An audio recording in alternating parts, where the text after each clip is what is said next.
সন্দীপ ঘোষের স্ত্রী যখন বলছেন প্রমাণ হওয়ার আগে ভিলেন বানিয়ে দেবেন না কাউকে, তখন সন্দীপের ঘনিষ্ঠ ডক্টর দেবাশিস সোম গুরুতর অসুস্থ হয়ে হাসপাতালে। রবিবার হাসপাতালে ভর্তি করা হয়েছিল আরজি করের ফরেন্সিক বিভাগের এই অধ্যাপককে। হাসপাতালের প্রাক্তন ডেপুটি সুপার আক্তার আলীর আনা দুর্নীতির অভিযোগে সন্দীপের পাশাপাশি বিদ্ধ দেবাশিস সোম। গত 26শে আগস্ট সিবিআই হানা দিয়েছিল তাঁর কেষ্টপুরের বাড়িতে।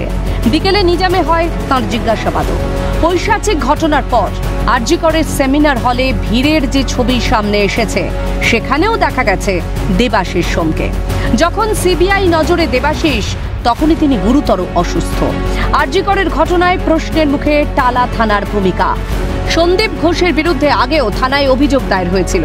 অভিযোগ, কোনো ব্যবস্থা না নিয়ে আদালতে রিপোর্ট দেওয়া হয়েছিল সন্দীপের পক্ষেই। এবার প্রশ্নের মুখে সন্তানহারা বাবা মার সঙ্গে টালা থানার ভূমিকাও। আমরা রেখে দিতে চেয়েছিলাম, দেহটা রেখে দিতে চেয়েছিলাম, কিন্তু যে কোনো এত প্রেশার আমাদের তৈরি করা হয়েছিল সেই সময়। আমরা টালা থানায় গেছিলাম, টালা থানার সামনে আমরা 1 ঘন্টার উপরে বসেছিলাম।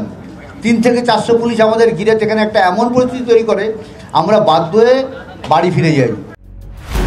কাদম্বিনীর মৃতদেহ উদ্ধারের পর সেখানে গিয়েছিলেন টালা থানার ওসি অভিজিৎ মণ্ডল। সম্প্রতি সামনে আসা ভিডিও জানান দিয়েছে, পুলিশের উপস্থিতিতেই সেখানে শুধু দেবাশিস সোমরাই ছিলেন না, ছিলেন আরজি করের কেউ না হওয়া স্বাস্থ্যের দাপট দেখানো বহিরাগতরাও। বেশ কয়েকবার সিবিআই এর সামনে হাজির হতে হয়েছে অভিজিৎ মণ্ডলকে।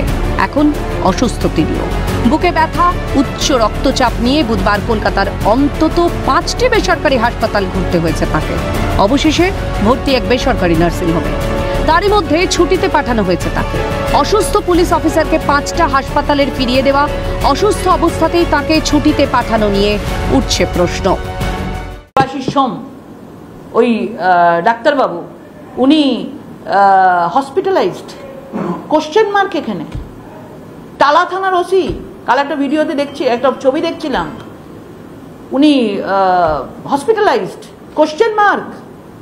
যে লোকগুলো পয়েন্ট করা হচ্ছে, যে লোকগুলোকে, যে লোকগুলো পুরো ষড়যন্ত্রটাকে সাজিয়েছিলেন, যে লোকগুলো সাক্ষী ছিলেন, তাদেরকে যদি ধরে তাদের মুখ থেকে অনেক কিছু বেরিয়ে আসবে। কাউকে স্লো পয়জনিং করা হচ্ছে, কাউকে মেরে ফেলার চক্রান্ত হচ্ছে এখানে, এবং বিভিন্নভাবে তাদেরকে সরিয়ে দেওয়া হচ্ছে। তোমরা যদি সরিয়েই দাও, তাহলে সিবিআই কি করবে? প্যারাশুটে করে নেবে, বিচার যে দোষী তাকে তুলে নিয়ে গিয়ে সুপ্রিম কোর্টে হাজির করবে। হয়তো সত্যিই অসুস্থ দেবাশিস সোম, অভিজিৎ মণ্ডলরা। সরকার ও শাসক দলের অতীত ভূমিকায় সন্দেহ জাগাচ্ছে শুধু বিরোধী মনে না, জনমানসেও। সিবিআই ইডির মুখোমুখি হওয়ার আশঙ্কা থাকলেই অসুস্থ হয়ে এসএসকেএম এর আরাম ঘরে যাওয়া অভ্যাসে দাঁড়িয়ে গিয়েছিল শাসক দলের নেতা মন্ত্রীদের। মদন মিত্র থেকে পার্থ চট্টোপাধ্যায়, অনুব্রত থেকে কালীঘাটের কাকু, তদন্তকারী সংস্থার আতঙ্কে সবার ঠাঁই হতো পিজির উডবার্ন ওয়ার্ড। বারবার তো এটাই হয়েছে, যারা অভিযুক্ত, যারা শাস্তিপ্রাপ্ত শাসক দলের নেতা মন্ত্রী আমলা, তাদের একটা নির্দিষ্ট গন্তব্যস্থল ছিল হচ্ছে পিজি হাসপাতাল।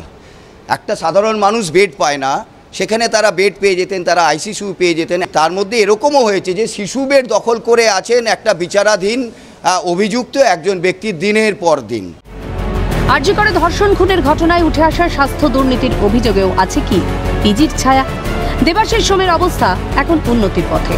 দ্রুত সুস্থ হয়ে উঠুন তিনি, সুস্থ হয়ে উঠুন টালা থানার ওসিও। মুখ খুলুন সিবিআই এর কাছে। ন্যায় বিচার পান সন্তানহারা মা বাবা। শাস্তি পাক পিশাচরা। চাইছি আমরা, চাইছে গোটা বাংলা। ক্যালকাটা নিউজ।